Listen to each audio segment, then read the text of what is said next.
Bienvenue sur Trésor de l'Évangile. Merci de nous regarder sur la chaîne YouTube Trésor de l'Évangile, mais également aussi sur notre page Facebook Trésor de l'Évangile. Le thème de notre présentation du jour est la statue euh, de Nebuchadnezzar. Et nous sommes dans la seconde partie de cette présentation, mais bien avant de continuer, nous allons implorer l'Éternel notre Dieu.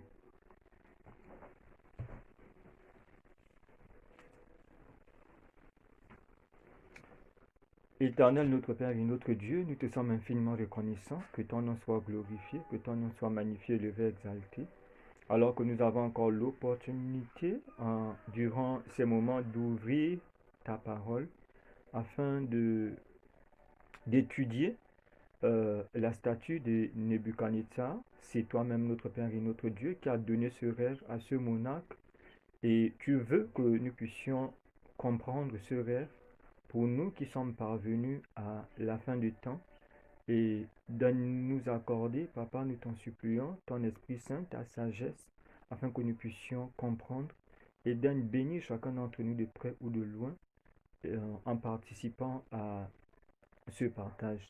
Que ton nom soit glorifié et magnifié. En Jésus-Christ notre Seigneur et Sauveur, nous t'avons prié. Amen.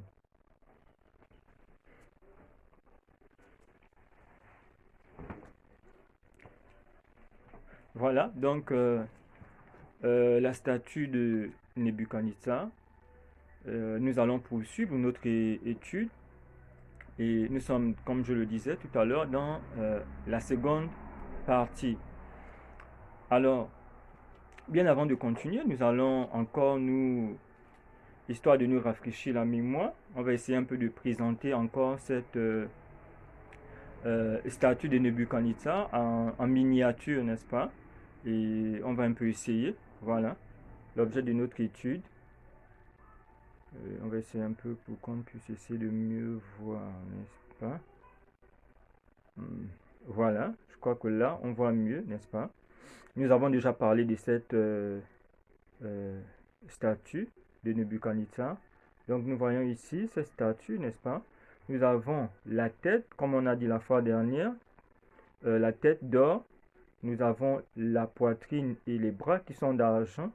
Nous avons euh, les cuisses et le ventre d'airain. Nous avons les jambes de fer et nous avons les pieds qui sont en partie d'argile et en partie de fer, les orteils bien entendu. Voilà, donc n'oublions pas, n'est-ce pas? Voilà l'objet de notre étude et nous allons continuer. Alors, nous pouvons bien nous sommes en droit de nous poser un certain nombre de questions, n'est-ce pas? Euh, à quoi peut nous servir aujourd'hui au 21e siècle cette statue de Nebuchadnezzar dans Daniel au chapitre 2, alors que nous sommes au 21e siècle et on nous dit que Nebuchadnezzar, n'est-ce pas, a reçu ce, ce songe, n'est-ce pas, cette statue, comme nous l'avons déjà vu dans la précédente partie, sensiblement 500 ans, n'est-ce pas, avant la naissance de notre Seigneur et Sauveur Jésus-Christ. Donc si on essaie un peu de faire la chronologie, nous sommes sensiblement à plus de 2500 ans aujourd'hui. Quelle est l'importance, n'est-ce pas, de pouvoir étudier encore cette statue, nous qui sommes au 21e siècle? Alors, nous allons essayer de comprendre, n'est-ce pas, pour quelles raisons l'étude de cette statue est très importante et à quoi elle peut nous servir, n'est-ce pas, nous les enfants de Dieu, nous qui sommes au 21e siècle et nous qui sommes parvenus à la fin des temps. Nous allons lire dans Matthieu au chapitre 24 au verset 14 et 15 pour comprendre la recommandation que le Seigneur Jésus-Christ nous en a eu, n'est-ce pas, à nous formuler concernant cette statue, n'est-ce pas? Matthieu chapitre 24, au verset 14 et au verset 15, il est écrit: cette bonne nouvelle du royaume sera prêchée dans le monde entier pour servir de témoignage à toutes les nations, alors viendra la fin. Au verset 15, c'est pourquoi lorsque vous verrez l'abomination de la désolation dont a parlé le prophète Daniel en lieu saint, que celui qui lit fasse attention. Donc ici, le Seigneur Jésus-Christ a cité le prophète Daniel. Il nous parle de l'abomination de la désolation. Effectivement, nous ne pouvons pas comprendre l'abomination de la désolation si nous n'étudions pas le livre du prophète Daniel. Mais ici, ce qu'il faut souligner, c'est que lorsque le Seigneur Jésus-Christ a parlé de son second retour et des signes des temps de la fin, il a eu à citer le prophète Daniel. C'est-à-dire qu'il y a un message qui est dans le livre du prophète Daniel, que le Seigneur Jésus-Christ lui-même a reconnu, que ses disciples, parce qu'ici il s'adressait à ses disciples dans Matthieu chapitre 24, pour faire comprendre à ses disciples que nous devons comprendre ce message qui est contenu dans le livre de Daniel pour comprendre les temps de la fin et de comprendre les événements qui se dérouleront juste avant le retour de notre Seigneur et Sauveur Jésus-Christ. Souvent, le Seigneur Jésus-Christ a souvent fait référence à certains prophètes tels qu'Ésaïe, Jérémie, pour les prophéties concernant sa première venue, sa naissance, ainsi de suite. Nous avons déjà parlé de cela. Mais ici, concernant son second retour que nous attendons, le Seigneur Jésus-Christ a cité clairement et ouvertement le prophète Daniel. Donc, ici, le Seigneur Jésus-Christ atteste que Daniel est un prophète qui a bel et bien existé et que la véracité du message qui est contenu dans son livre est réelle et véritable. Donc voilà une raison claire. Le Seigneur Jésus-Christ nous demande d'étudier le livre de Daniel. Et également aussi, nous allons lire dans le livre de 2 Pierre, au 2 Pierre, oui, au chapitre 1, 2 Pierre chapitre 1, au verset 19. 2 Pierre chapitre 1 au verset 19. Et nous tenons pour d'autant plus certaine la parole prophétique à laquelle vous faites bien de prêter attention, comme à une lampe qui brille dans un lieu obscur jusqu'à ce que le jour vienne apparaître et que l'étoile du matin se lève dans vos cœurs. Donc ici, nous voyons que l'apôtre Pierre fait, nous donne également aussi un conseil, à savoir que la parole prophétique est là, n'est-ce pas, pour nous servir de lampe, de lumière, pour que nous puissions comprendre le monde dans lequel nous vivons. Et en sachant que l'événement ultime que tous les chrétiens attendent est le second retour de notre Seigneur et Sauveur Jésus-Christ. Donc il nous fait comprendre que la parole prophétique est une lampe qui nous permet de comprendre où est-ce que nous nous situons dans l'histoire du monde quant au retour de notre Seigneur et Sauveur Jésus-Christ. Évidemment, il y a beaucoup de situations, il y a beaucoup de phénomènes, il y a beaucoup d'événements qui se déroulent autour de nous. Et souvent, nous n'arrivons pas à nous situer. L'Église chrétienne, nous ne savons pas à quel moment nous sommes quant au second retour de notre Seigneur et Sauveur Jésus-Christ. Et si l'apôtre Pierre aussi nous exhorte à pouvoir considérer la parole prophétique, étant donné que les premières prophéties concernant le premier avènement de notre Seigneur et Sauveur Jésus-Christ se sont réalisées de façon intégrale et authentique.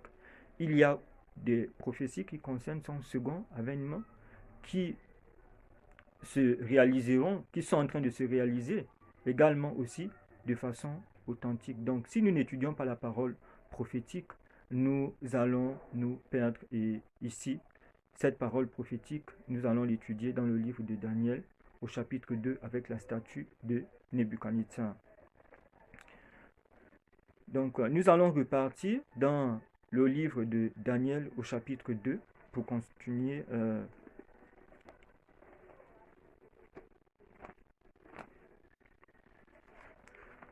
notre étude. Daniel au chapitre 2.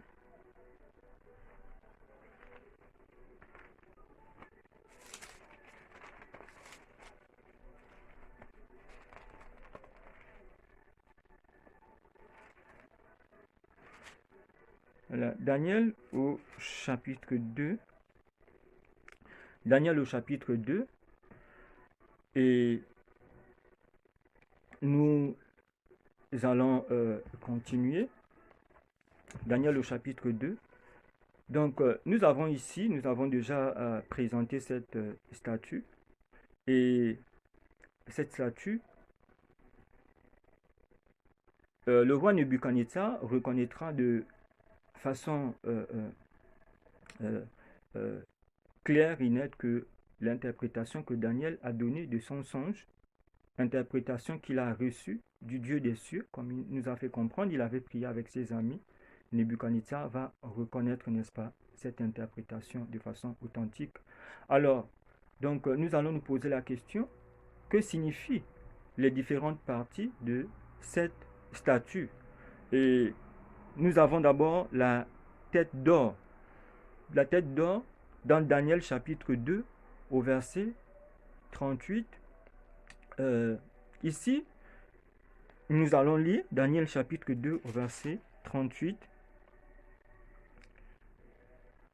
Daniel chapitre 2, au verset 38, il est écrit: il a remis entre tes mains en quelques lieux qu'il habite les enfants des hommes, les bêtes des champs et les oiseaux du ciel, et il t'a fait dominer sur eux tous.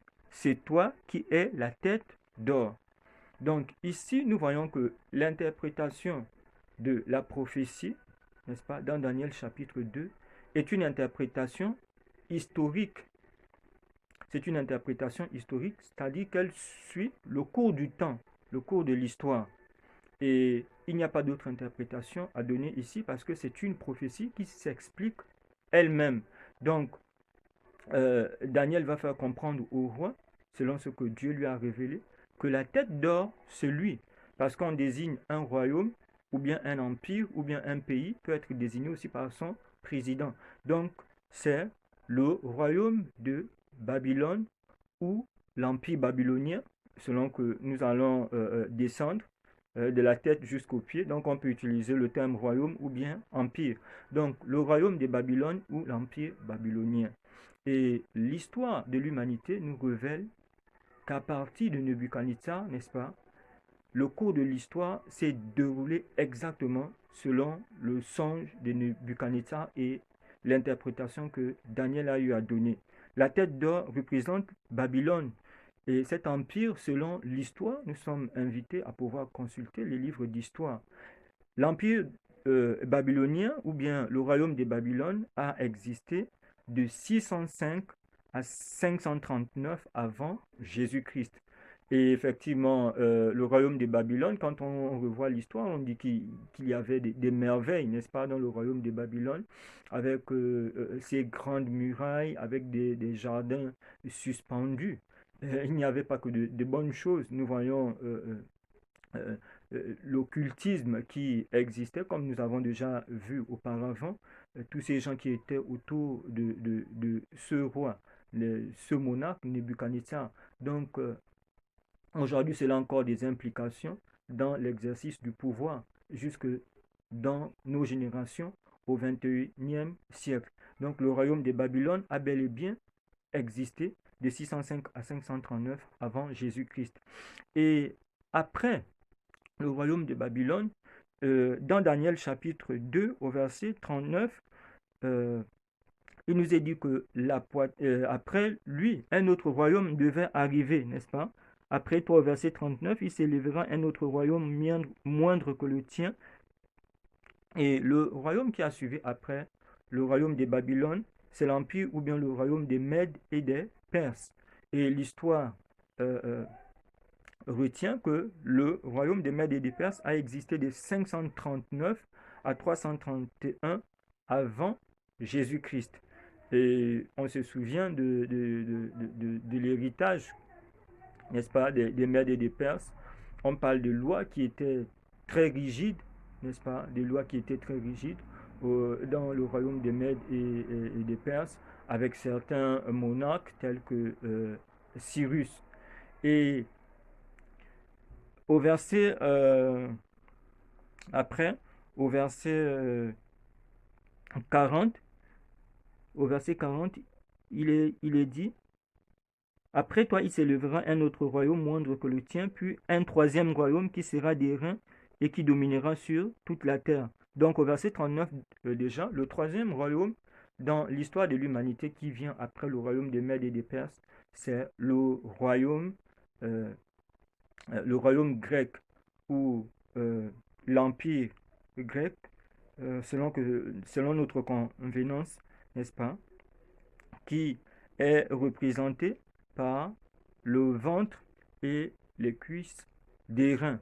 Et nous avons certaines figures de proue, telles qu'Alexandre le Grand, ce jeune général très vaillant. On dit qu'il a dû commencer la lutte autour de 25 ans et à 33 ans, n'est-ce pas, il est mort au cours d'un concours, n'est-ce pas, euh, on va dire ça comme ça, de vin. Il a bu, n'est-ce pas, une quantité de vin et il a succombé à l'âge de 33 ans, très jeune. Mais également aussi, nous, au XXIe siècle, nous avons l'héritage du royaume de l'Empire grec. L'Empire grec nous a légué quoi? Par exemple, la philosophie que nous continuons d'étudier de nos jours, parce qu'il y avait deux grandes villes, il y avait Athènes et Spartaque. Athènes était la ville de l'intelligentsia avec la philosophie et certains mathématiciens, ainsi de suite, que nous connaissons. Mais il y avait également aussi Spartaque. Spartaque était une ville où il y avait les Grecs, n'est-ce pas, avec des grandes écoles militaires. Là-bas, c'était l'éducation militaire.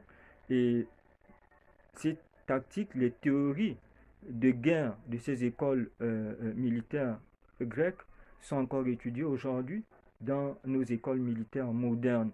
Et aussi, on peut aussi retenir l'héritage est véritablement énorme qui nous touche jusqu'au XXIe siècle.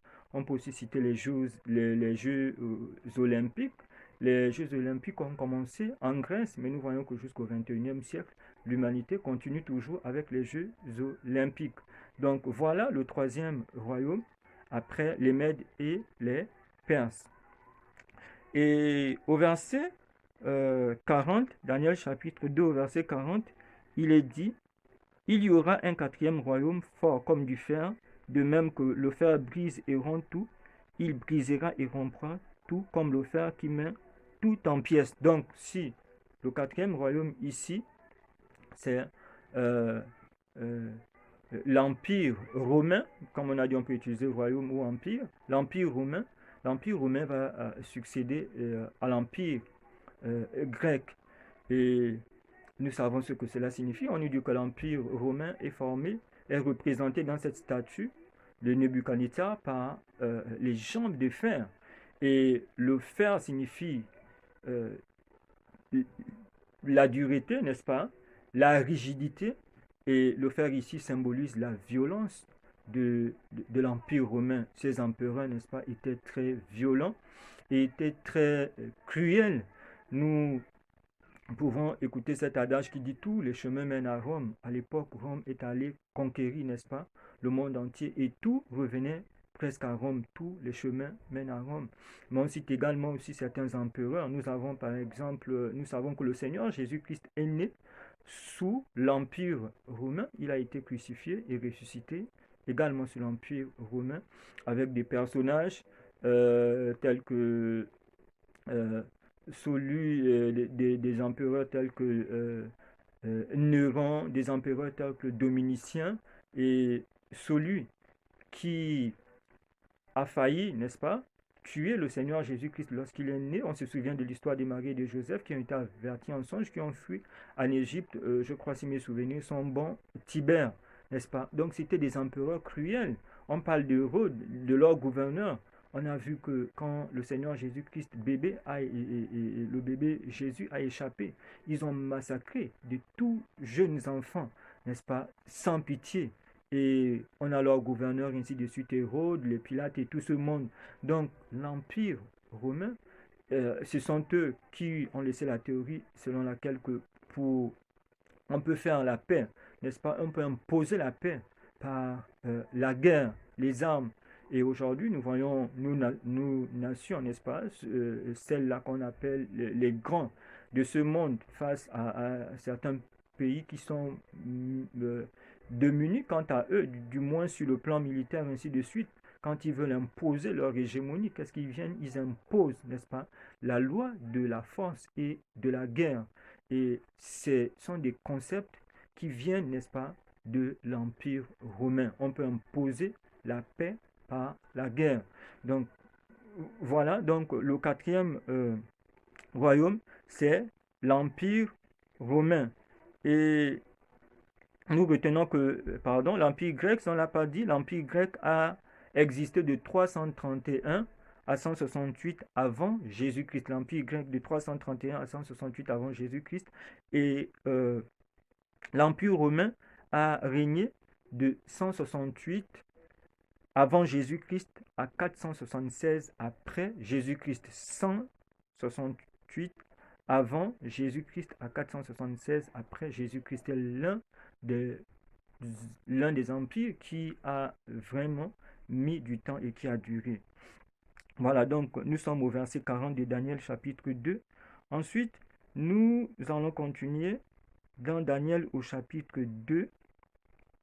Daniel au chapitre 2.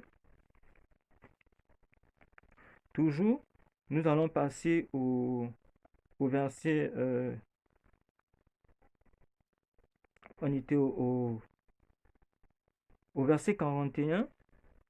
Et comme tu as vu les pieds en partie, les pieds et les orteils en partie, au verset 41, Daniel 2 au verset 41, et comme tu as vu les pieds et les orteils en partie d'argile, de potier et en partie de fer, ce royaume sera divisé, mais il aura en lui quelque chose de la force du fer, parce que tu as vu le fer mêlé avec l'argile. Donc au verset 41, on nous fait comprendre que l'Empire romain, n'est-ce pas,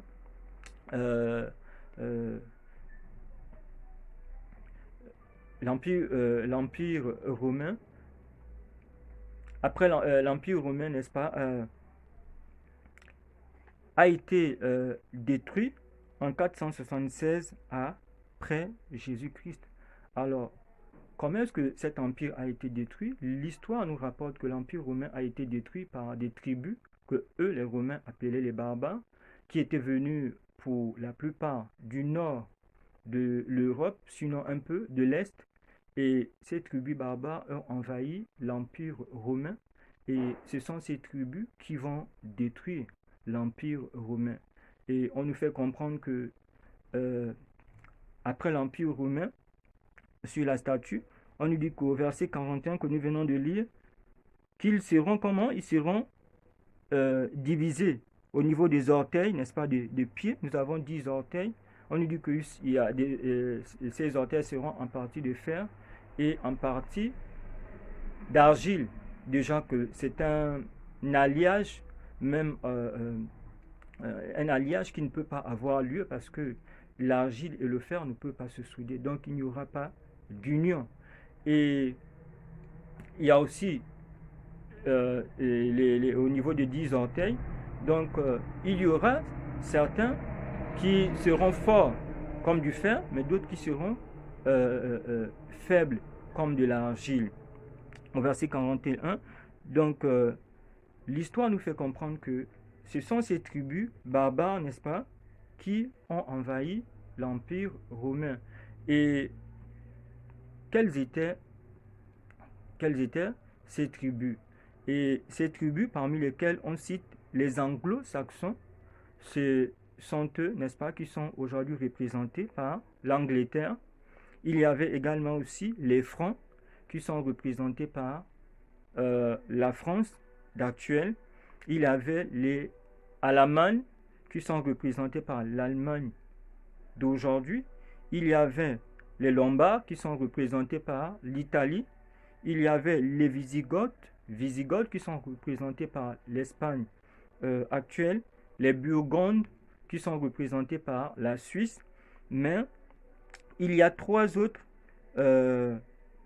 euh, il y a également aussi les Suèves, représentés par le Portugal actuel, et il y a trois autres, les Vandales, les Hérules et les Ostrogoths, qui ont été détruits.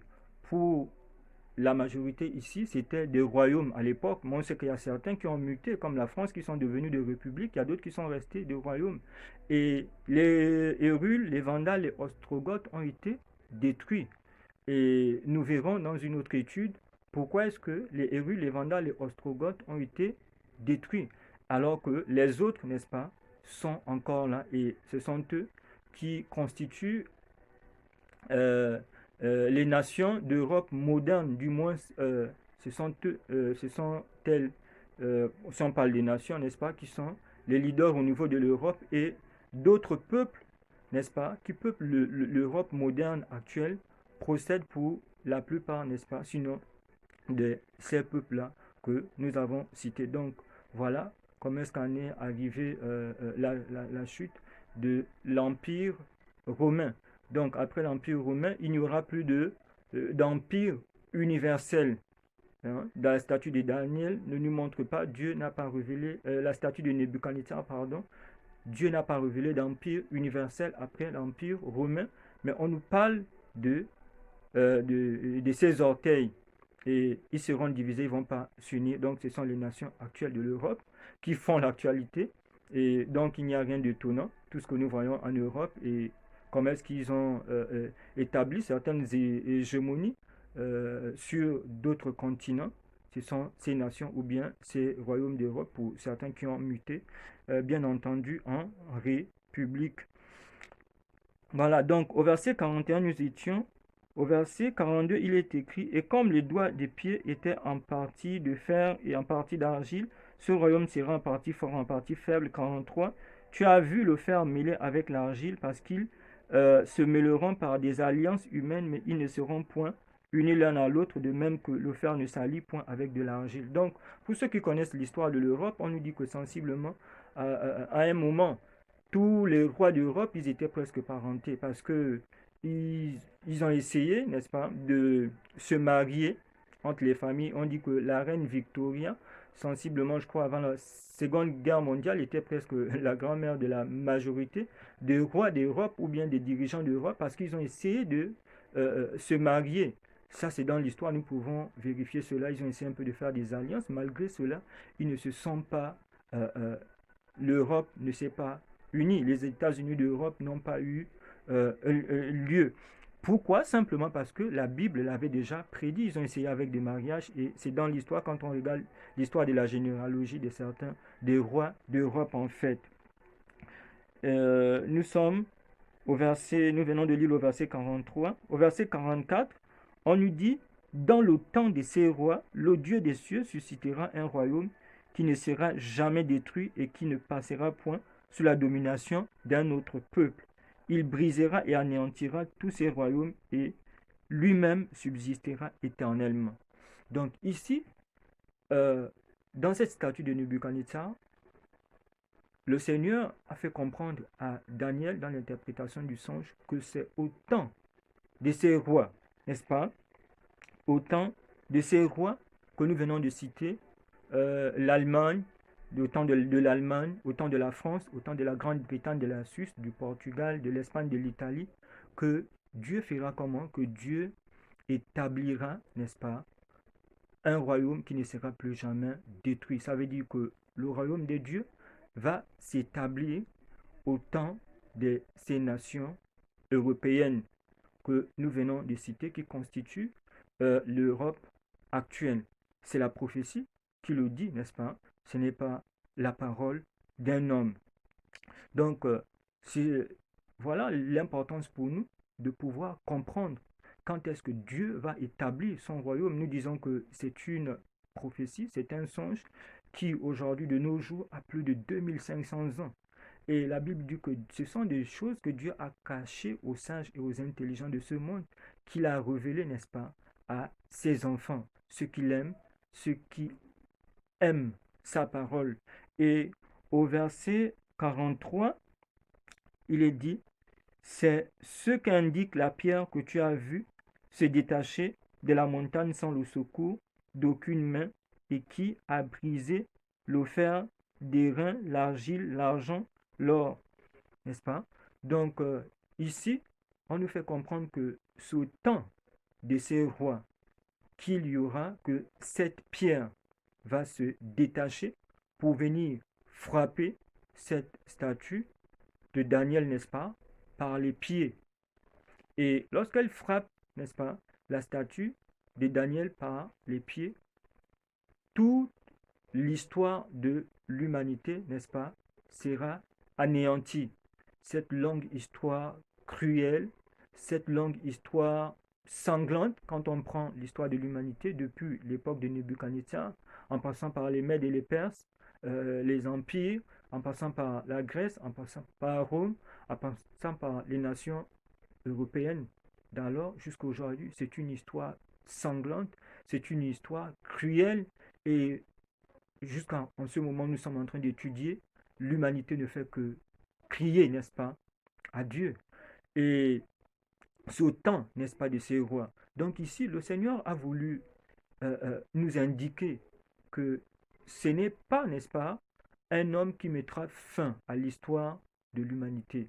C'est cette pierre, cette roche, cette pierre qui est venue sans le secours sans le secours d'aucune main humaine pour détruire le cours, n'est-ce pas, de l'humanité et mettre fin à l'histoire de l'humanité pour établir le royaume de Dieu. Donc, c'est au temps de ces rois que nous sommes en train de voir, de ces nations européennes. Donc, ici, le Seigneur nous montre dans quelle direction regarder. Et nous allons lire tout à l'heure qu'est-ce, pour confirmer, n'est-ce pas, qu'est-ce que la pierre signifie dans la Bible, ou bien ce rocher qui vient frapper cette statue de Daniel au niveau des pieds. Nous allons lire dans 1 Corinthiens au chapitre 10. 1 Corinthiens au chapitre 10. 1 Corinthiens au chapitre 10. 1 Corinthiens au chapitre 10 au verset nous allons lire au verset 4. Et nous pouvons lire tout le chapitre de 1 Corinthiens 10, mais nous allons lire au verset 4. Et qu'ils ont tous bu le même breuvage spirituel, car ils buvaient à un rocher spirituel qui les suivait, et ce rocher était Christ. Donc 1 Corinthiens chapitre 10 au verset 4, nous pouvons lire tout le chapitre. On nous fait comprendre que les Israélites, n'est-ce pas, dans le désert, n'est-ce pas, le peuple d'Israël buvait à un rocher. Et Paul nous révèle ici que ce rocher, c'était qui? C'était Christ. Et c'est ce rocher qui viendra pour frapper la statue de Daniel au niveau des pieds. Et l'or, l'argent, les reins, le fer, tout cela, n'est-ce pas, sera détruit pour mettre fin. Donc le rocher ici symbolise qui? Jésus-Christ. Et ceux qui sont familiers avec la Bible, on parle de la pierre dont ceux qui bâtissaient avaient rejeté, qui signifie le Seigneur Jésus-Christ. Il y a bien beaucoup d'autres passages dans la Bible qui montrent que cette pierre est le Seigneur Jésus-Christ. Donc ici, simplement, c'est pour nous montrer que le Seigneur Jésus-Christ reviendra au temps de ces rois d'Europe, au temps de la France, avec tout ce que nous sommes en train de vivre et de voir, comment dire ça, l'implantation de la France, l'exercice, l'influence, tout ce que nous connaissons avec la colonisation, avec le néocolonialisme, que ce soit l'Angleterre, que ce soit la France, et tous ces rois ou bien ces pays que nous venons de lire, la Bible nous fait comprendre que le Seigneur Jésus-Christ reviendra au temps de ces rois, donc au temps où nous sommes en train de traverser. Mais nous allons revenir un peu dans l'histoire, histoire de nous poser la question, parce qu'il y a certaines personnes qui ont essayé de faire mentir cette prophétie. Je ne veux pas les citer, n'est-ce pas, de façon exhaustive. Je vais vous donner certaines figures. Il y a par exemple certains leaders européens. On a par exemple Charlemagne au 9e siècle, n'est-ce pas? Après Jésus-Christ qui a cherché à unir l'Europe, il n'a pas pu. Il faut lire l'histoire de Charlemagne. Nous avons également aussi au 16e siècle Charles Quint qui a essayé, n'est-ce pas, d'unir l'Europe aussi, qui n'a pas pu. Nous avons Louis XIV, roi de France, qui a tenté d'unir l'Europe également aussi, qui n'a pas pu. Pourquoi? Parce qu'ils ont essayé, n'est-ce pas, de faire mentir cette prophétie de Daniel au chapitre 2. Nous avons lu tout à l'heure au, au verset, au verset, au verset 42, on a dit comme les doigts des pieds étaient en partie de fer, en partie d'argile, ce royaume sera en partie d'or et en partie fort, en partie fragile, n'est-ce pas? Tu as vu l'argile mêlée avec le fer parce qu'ils se mêleront par des alliances humaines. Ils ne seront point unis l'un à l'autre, de même que le fer ne s'allie point avec l'argile. Donc Dieu a déjà dit qu'ils ne vont plus jamais s'unir. Hormis la reine Victoria que nous avons vu avec les mariages. Donc jusqu'à Louis XIV, ils ont essayé. Celui que l'histoire retient, les gens ont cru que certainement ils devaient réussir le pari de pouvoir unir l'Europe sous un seul gouverneur, une seule monnaie et une seule loi. On nous parle de Napoléon, n'est-ce pas? Euh, Napoléon, on a dit que lui, c'est lui qui a failli euh, euh, euh, euh, euh, réunir, n'est-ce pas, toutes les nations d'Europe. Beaucoup ont parlé que Napoléon pouvait. Et l'histoire retient qu'il a lutté pendant 16 années et il a connu sa chute à la bataille de Waterloo.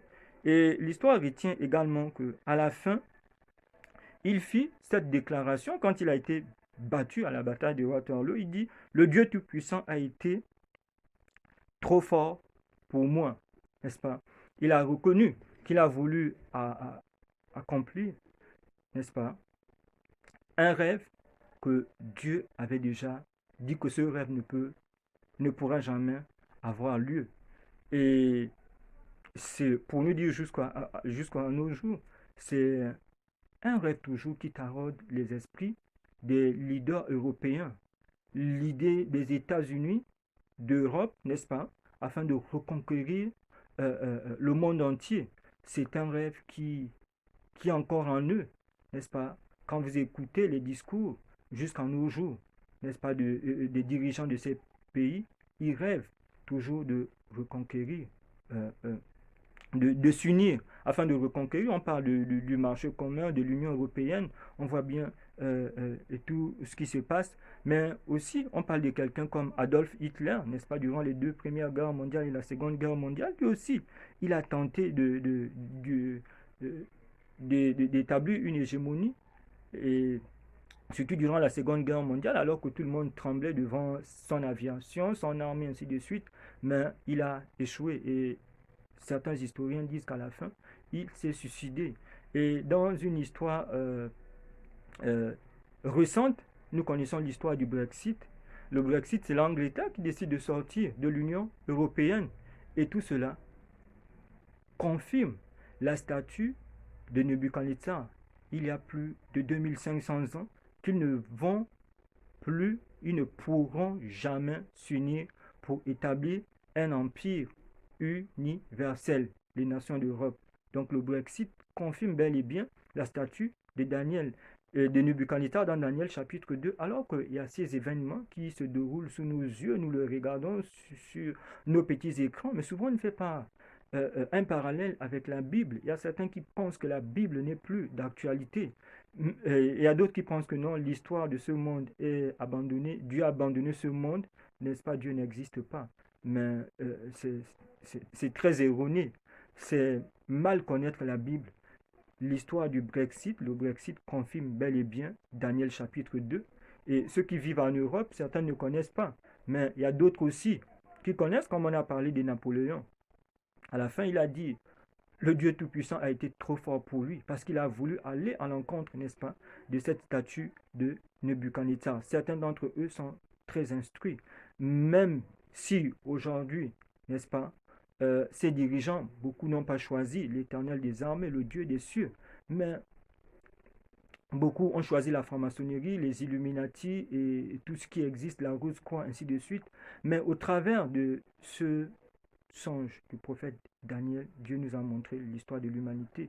Et c'est un appel aussi euh, qu'il a lancé aux dirigeants du monde entier de tous les siècles de savoir qu'il y a un Dieu qui vit dans les cieux, qui contrôle et qui dirige l'histoire de ce monde et que c'est lui qui mettra fin à l'histoire de ce monde par la seconde venue de son Fils, notre Seigneur et Sauveur Jésus-Christ. Donc ici, Dieu attire notre attention sur l'Europe. Pourquoi? Certainement parce qu'il y a des mauvaises choses qui vont se passer en Europe. Ils ont tenté sur le plan militaire, ils n'ont pas réussi. On a dit ils ont tenté avec les mariages, ils n'ont pas pu. Sur le plan économique, sur le plan douanier, ainsi de suite. Mais certainement, euh, ils tenteront, puisque la Bible dit que c'est au temps de ces rois que la pierre est venue, cette pierre qui symbolise la seconde venue de notre Seigneur et Sauveur Jésus-Christ. Certainement qu'ils vont tenter quelque chose sur le plan religieux. Et le religieux cadre directement avec Dieu. Et nous n'avons qu'à regarder en Europe ce qui est en train de se passer, n'est-ce pas, dans l'actualité sur le plan religieux. Et certainement que là, le Seigneur reviendra. Pourquoi? Parce que aujourd'hui, nous avons le coronavirus et le coronavirus, comme disent les grands de ce monde, nous a fait basculer le monde dans le nouvel ordre mondial. Et ce nouvel ordre mondial est sur les implications sont très lourdes sur le plan politique, sur le plan économique, sur le plan militaire, sur le plan sanitaire, avec tout ce que nous sommes en train de vivre. Et nous sommes rentrés dans euh, euh, euh, cette phase de l'histoire où Apocalypse chapitre 13 nous fait comprendre que personne ne pourra vendre ni acheter s'il n'a pas la marque de la bête. Nous voyons tout ce qui est en train de se passer, n'est-ce pas, avec ce nouvel ordre mondial, avec ce coronavirus et toutes les restrictions qu'il y a autour de nous. Ceux qui lisent la Bible savent là où nous nous retrouvons actuellement, sinon là où nous sommes rentrés, alors qu'ils disent qu'on ne peut plus faire marche arrière, le monde ne sera plus comme avant. Nous regardons sur nos petits écrans et nous devons faire très, très, très, très attention. Parce que la Bible dit qu'on nous ne connaissons pas le jour, nous ne connaissons pas l'heure du retour de notre Seigneur, le jour du retour de notre Seigneur et Sauveur Jésus-Christ.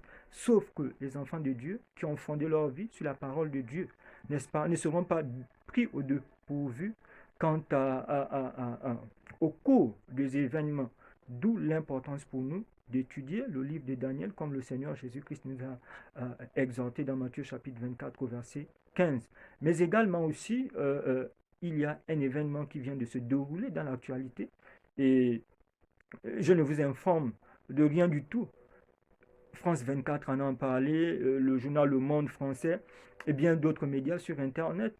Le pape actuel a reconnu l'union civile et exhorte, n'est-ce pas, les nations, les pays du monde entier à pouvoir mettre en place une loi civile sur l'homosexualité. Mais nous savons que l'homosexualité, euh, euh, c'est l'union entre deux personnes de même sexe, alors que depuis la Genèse, dans la Bible, le mariage est la première institution, parce qu'il y a deux, je ne vais pas parler de la seconde ici, avant le péché que Dieu a donné au père de la race humaine, Adam et Ève. Et l'objectif du mariage, l'usage du sexe doit être entre deux genres, le genre masculin et féminin, pour le bonheur du couple, mais également aussi pour la procréation. L'homosexualité va à l'encontre de cela. Et le pape, n'est-ce pas, il faut regarder sur Internet, regarder l'actualité et taper, n'est-ce pas, a reconnu cela. Et il encourage les nations du monde entier. Avec toutes les restrictions, tous les garde-fous, désormais, on ne doit plus parler de cela, sous peine des amendes et tout ce qui s'ensuit. Donc, nous savons que là, c'est aller à l'encontre du principe, n'est-ce pas, du Créateur. C'est détruire la famille humaine. Et cela se rattache aussi à la loi sur les 10 commandements. Dieu a dit tu ne commettras point d'adultère. On ne commet pas d'adultère, c'est quand il y a un mariage entre un homme et une femme. Quand on touche la famille, on touche le mariage, n'est-ce pas? On touche également aussi à ce commandement. C'est ce qui est en train de se passer en Europe. Et cela est en train d'être propagé. Il faut regarder combien de nations européennes ont déjà voté de façon légale la loi sur l'homosexualité. Et c'est tellement protégé qu'aujourd'hui, il ne faut plus en parler avec toutes les peines, n'est-ce pas, que cela sous-tend. Mais est-ce que Dieu est d'accord? Dieu n'est pas d'accord parce que la parole de Dieu est absolue, la vérité est absolue. Le Seigneur Jésus-Christ a parlé dans Matthieu qu'au commencement, Dieu a créé l'homme et la femme. Et aucun homme ne peut aller à l'encontre de cela. C'est là que nous sommes. Et cela a été soutenu, tenez-vous bien, en regardant ces informations par le secrétaire général des Nations Unies actuel. Nous savons ce que les Nations Unies signifient. Au nom du principe de la non-discrimination. Donc, que ce soit homme et homme, femme et femme. Et voilà, donc, au nom du principe de la non-discrimination, les Nations Unies euh, appuient la papauté, n'est-ce pas, quant à la reconnaissance planétaire et mondiale, à la légalisation de l'homosexualité. Mais nous lisons la parole de Dieu et nous connaissons l'histoire de Sodome et Gomorrhe. Et nous savons que le Seigneur Jésus-Christ nous a exhorté que ce qui arriva au temps de Sodome et Gomorrhe, au temps de Lot, arrivera de même à son second avènement. Nous savons ce que les villes de Sodome et Gomorrhe ont reçu comme châtiment. Et le Seigneur Jésus-Christ a dit que ce qui arriva de même arrivera, simplement pour nous faire comprendre que notre monde et notre humanité est assez mature pour subir, n'est-ce pas, le jugement de Dieu au niveau où nous sommes parvenus, sans parler de l'impérialisme politique, de l'impérialisme économique, de l'impérialisme militaire, tout ce que nous sommes en train de vivre, la colonisation, le néocolonialisme, n'est-ce pas, l'humanité sous pied, l'humanité sous pied, n'est-ce pas, après ce règne de justice, de paix et de bonheur. Mais nous savons que la seule personne qui viendra mettre fin à l'histoire de l'humanité sanglante, une histoire cruelle, tant que Satan sera toujours sur cette terre, il n'y aura pas de paix. Et tant qu'il sera toujours le prince de ce monde, il n'y a que le Seigneur Jésus-Christ qui viendra pour détruire, n'est-ce pas, son règne, afin que l'humanité, ceux-là qui auront choisi de faire de Jésus-Christ leur Seigneur et Sauveur, n'est-ce pas, puissent avoir la vie éternelle. Et personne n'est exclu jusqu'au moment où nous sommes en train de partager. Nous sommes parvenus au terme de notre présentation, mais bien avant, nous allons lire deux versets. Nous comprenons bel et bien que l'histoire de cette planète Terre n'est pas abandonnée à elle-même. Dieu est au contrôle. Et la Bible est un livre qui reste encore d'actualité, contrairement à ce que n'importe quelle autorité peut penser sur cette planète Terre de la Bible. Demandez aux autres religions, ils ne connaissent pas où nous sommes dans l'histoire de l'humanité, où va le monde, toutes ces religions.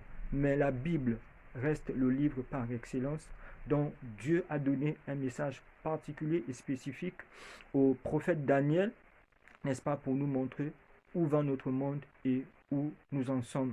Donc nous allons lire dans Matthieu au chapitre 10 du verset 30 au verset 31. Matthieu chapitre 10 du verset 30 au verset 31, il est écrit: et même les cheveux de votre tête sont tous comptés. 31. Ne craignez donc point, vous valez plus que beaucoup de passereaux. Donc ici, nous avons vu que il y a certains hommes qui ont essayé de faire mentir la prophétie de Daniel chapitre 2. Elle s'est accomplie de façon parfaite. Alors qu'elle est presque accomplie, on peut dire à 95%. Il ne reste plus que les 5%, les nations d'Europe actuelles et la pierre qui symbolise le second retour de notre Seigneur et Sauveur Jésus-Christ. Allons-nous aussi réagir comme Napoléon, comme Adolf Hitler, comme Charles Quint, ainsi de suite, qui ont voulu faire mentir cette prophétie, n'est-ce pas? Et cette prophétie de Daniel chapitre 2, et sans oublier que dans une actualité, n'est-ce pas, très très récente, on parle du Brexit, le Brexit, n'est-ce pas, vient confirmer cela, le fait que l'Angleterre s'est détachée de l'Union européenne. Donc ici, le Seigneur nous fait comprendre que les cheveux de notre tête sont comptés. Je ne sais pas qui d'entre nous peut compter les cheveux de sa tête, mais je ne pense pas, il n'y a pas encore une machine pour cela. Donc le Seigneur nous fait comprendre qu'il nous connaît, il connaît notre histoire. Nous devons cesser de courir, ce dont nous devons faire avec ce que nous connaissons, que Dieu tient l'histoire de ce monde, Dieu connaît notre vie, c'est de pouvoir faire de Jésus-Christ sans plus tarder notre Seigneur et Sauveur. Qui que nous soyons, où que nous soyons, nous voyons que cette statue de Daniel parle aux dirigeants de ce monde qui ne prennent pas toujours l'Éternel des armées comme étant le guide, comme étant le soutien dans l'exercice de leur pouvoir, tous ceux qui ont des portions d'autorité. On voit aujourd'hui tout en quoi la majorité de ces hommes se confient. Ce sont des Illuminati, c'est la franc-maçonnerie, c'est la Rose-Croix, c'est le vaudou, c'est tout ce qu'il y a. Et les gens pensent que Dieu, à la limite pour certains, Dieu n'existe pas. Mais le Seigneur regarde ces gens. Il a donné la statue de Daniel pour faire comprendre aux dirigeants, aux monarques de ce monde d'être humbles parce qu'il tient leur vie entre ses mains et personne ne peut résister. Adolf Hitler n'a pas pu, Napoléon n'a pas pu, ceux du 21e siècle qui iront à l'encontre ne pourront pas. Mais le souhait de Dieu est qu'ils puissent comprendre, se repentir et revenir à lui. Tout comme chacun d'entre nous, la Bible nous fait comprendre dans Matthieu, chapitre 10, au verset 30 et 31, que le nombre des cheveux de notre tête, n'est-ce pas, Dieu connaît et connaît notre vie. Nous devons maintenant, sans plus tarder, avec tout ce qui se passe autour de nous, faire donner notre vie au Seigneur Jésus-Christ, afin qu'il soit notre Seigneur et Sauveur, afin que lorsqu'il reviendra, nous puissions, par la grâce de Dieu, n'est-ce pas, aller régner avec lui, n'est-ce pas, pendant 1000 ans au ciel. Nous allons également aussi lire dans Jean chapitre 14 au verset 27, le dernier verset. Jean chapitre 14 au verset 27, il est écrit, je vous laisse la paix, je vous donne ma paix, je ne vous donne pas comme le monde donne, que votre cœur ne se trouble point et ne s'alarme point.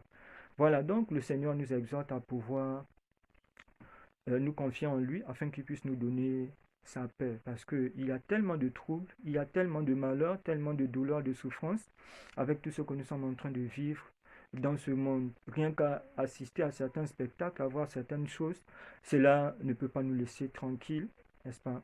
Et le Seigneur promet de nous donner la paix alors que nous sommes dans des temps troubles sur cette planète Terre. Et comme je disais, n'oubliez pas le Brexit, la sortie de l'Angleterre de l'Union européenne est un signe qui confirme encore l'actualité de la statue de Nebuchadnezzar dans Daniel 2. Et avec tout ce que nous sommes en train de vivre, tout ce qui se passe en Europe, que l'Éternel puisse bénir chacun d'entre nous. Chacun d'entre nous est appelé à prier, à continuer à lire la Bible et à fonder une vie chrétienne basée sur la Bible et la Bible seule. De prendre la Bible comme étant une boussole, comme étant une carte, n'est-ce pas, dans notre marche vers le second retour de notre Seigneur et Sauveur Jésus-Christ. Et nous allons terminer par une prière.